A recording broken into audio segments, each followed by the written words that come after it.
You know, when we talk about romance or attraction or desire, there's this almost universal assumption of, well, of gravity. Right, like physics. Yeah, exactly like physics. Like there is you, there's the other person, and this invisible, undeniable force just pulls you together from across the room. And we build our entire cultural understanding of love around that external collision, the The spark. magnetic pull. Yeah.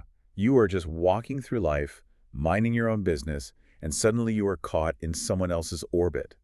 I mean, it is the foundational premise of almost every piece of art, every pop song, and definitely every rom-com we have ever consumed. You are the planet, they are the moon, and desire is fundamentally framed as something that happens to you, like an external strike. Right, it's something you suffer from or fall into. Exactly. But today, we are tearing up that blueprint entirely.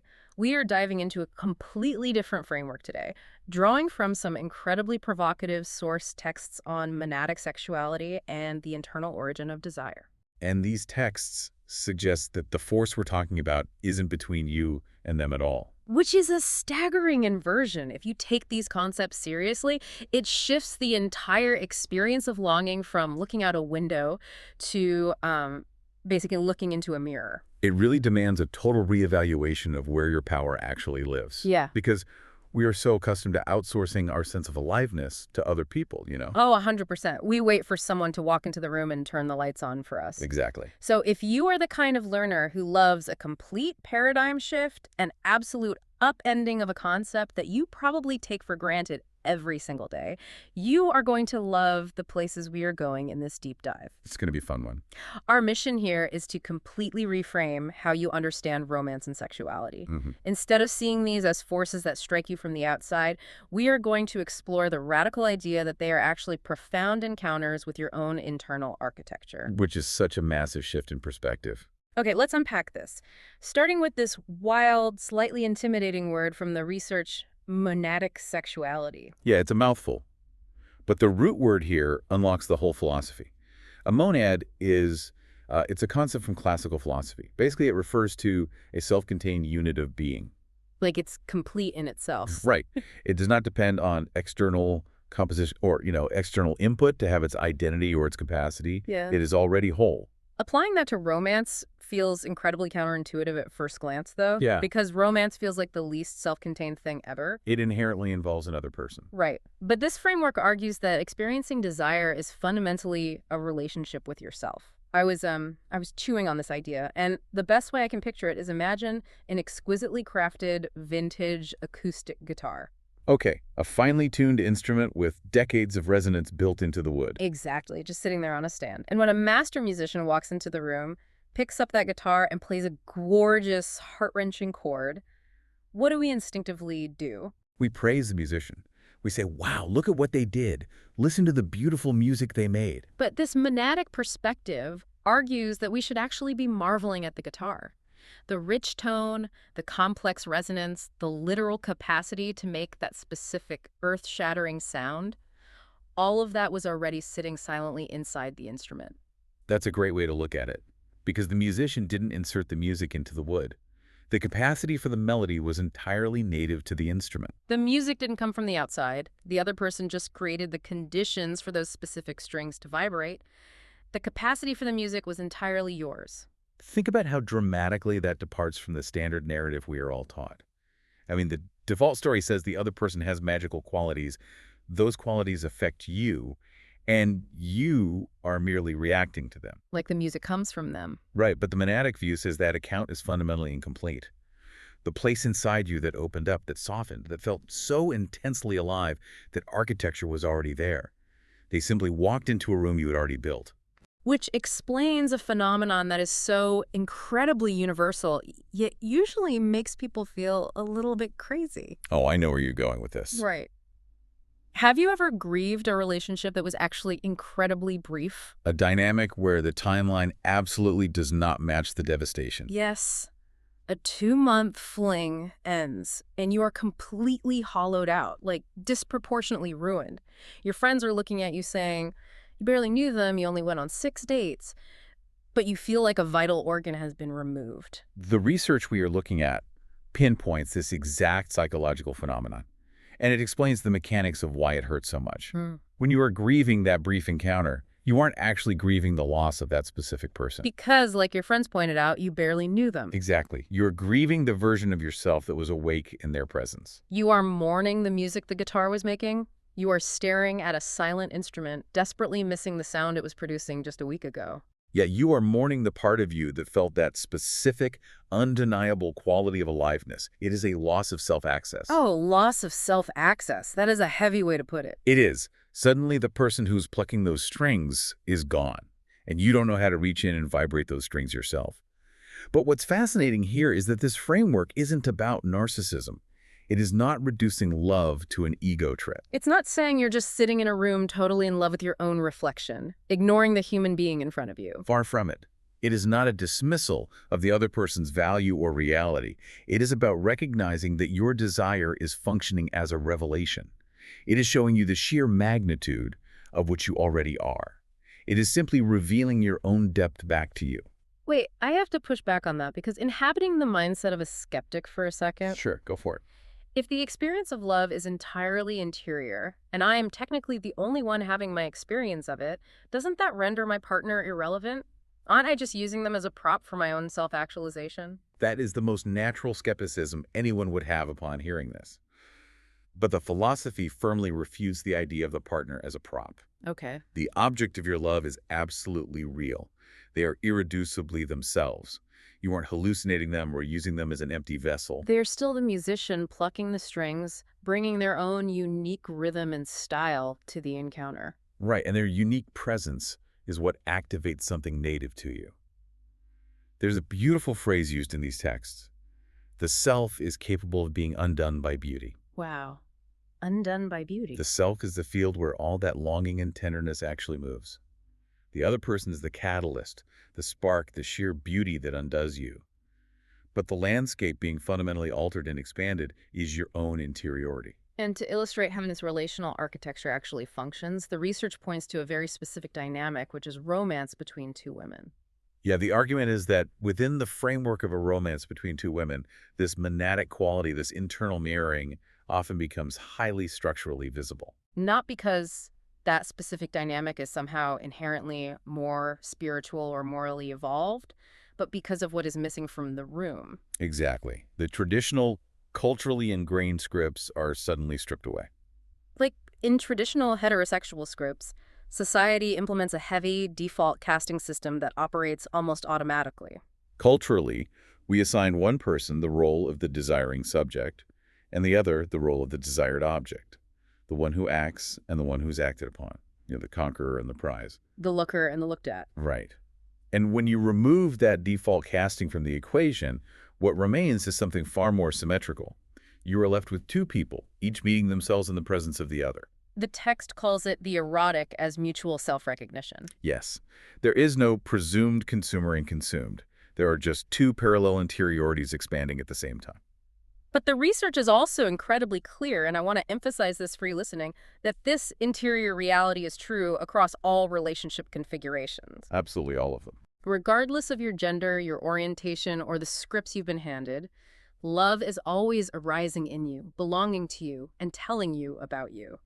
It is an expansion of the self, not a reduction of the partner. And it fundamentally changes the stakes of intimacy. You realize you aren't just scrambling to get someone to give you love like a beggar holding out a cup. You are encountering your own profound capacity to generate love. Exactly. Here's where it gets really interesting, though, because the moment you bring up those traditional cultural scripts and how they assign us roles of consumer and consumed, we have to look at the second core concept of this deep dive. The cultural conditioning of female sexuality. Yes, the internal origin of desire. We need to really dig into this because society builds female sexuality almost entirely from the outside in. This shifts our lens slightly to focus on the cultural architecture built around desire, specifically the conflict between what is termed sexuality as offering and sexuality as being. It starts entirely with the gaze, the approval, the constant ambient question humming in the background of daily life, desirable to whom? And the incredibly dangerous assumption embedded in that question is that female desire is fundamentally reactive. that it only exists as a reflection of male want. It creates this terrifying illusion that desire requires an external recipient to exist. And if there is no one there to consume it or validate it or desire it, the sexuality just collapses like a tree falling in an empty forest. Which is entirely false. But because the entire architecture of attraction, our beauty standards, our body discourse, the billion-dollar industry is built on the performance of femininity, all of that is organized around that sexuality is offering framework. It constantly trains women to ask, do I create desire in you? Right. And because of that relentless outward focus, many women are simply never taught to ask the internal question, what do I desire? What moves through my body when the doors are closed and absolutely no one is watching? The phrase used for the result of this conditioning is absolutely devastating. Erotic homelessness. It's a total punch to the gut. It really is. Knowing how to be wanted, but not how to want. Knowing how to be looked at, but not how to look. It made me think about it like, imagine spending your entire adult life working as a highly stressed customer service representative for your own body. Oh, that's such a vivid way to put it. Operating a restaurant where you are the only thing on the menu. Right. You are constantly anticipating what the patron, the external gaze, wants. You are adjusting the lighting, setting the table, folding the napkins, presenting the specials. You spend so much time serving, so much time meticulously curating the experience for someone else's consumption that you become completely out of touch with what you actually want to eat yourself. You are literally starving in the middle of your own restaurant. You don't even know what your favorite food is anymore. That captures the exact exhaustion of sexuality as offering. The body becomes a site of exchange. It becomes a currency to be traded for safety, validation, or love, rather than a site of interiority. And erotic homelessness is the inevitable result. Because you've been taught that your power lies only in your reflection in someone else's eyes. If they look away, or if society arbitrarily deems you no longer desirable as you age, who are you? Where does your power go? It evaporates. It completely vanishes because you never owned it in the first place. Which forces us to ask, how did we get here? How did we end up in a cultural landscape where half the population is essentially exiled from their own internal origin of desire? Well, what's fascinating here is, if we connect this to the bigger picture, the historical context is illuminating. This externalized customer service model was not always the default human experience. No, not at all. If you look back at ancient goddess traditions across various global cultures, figures like Inanna in ancient Mesopotamia, Ocean in Yoruba religion, or Aphrodite in early Greek myth. The absolute heavy hitters of mythology. Yeah.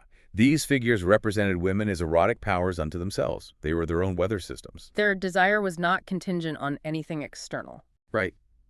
They didn't magically become sexual only when a god or a mortal man desired them. They were the primal force of desire. They directed the energy. The force originated within them. It belonged to them. It wasn't a temporary grant they received from an external encounter. But then, as we move forward in history, this concept gets aggressively and systematically overwritten. Overwritten by patriarchal religious templates that needed to control that chaotic internal power. Specifically, the historical shift installed the dichotomy of the virgin and the whore.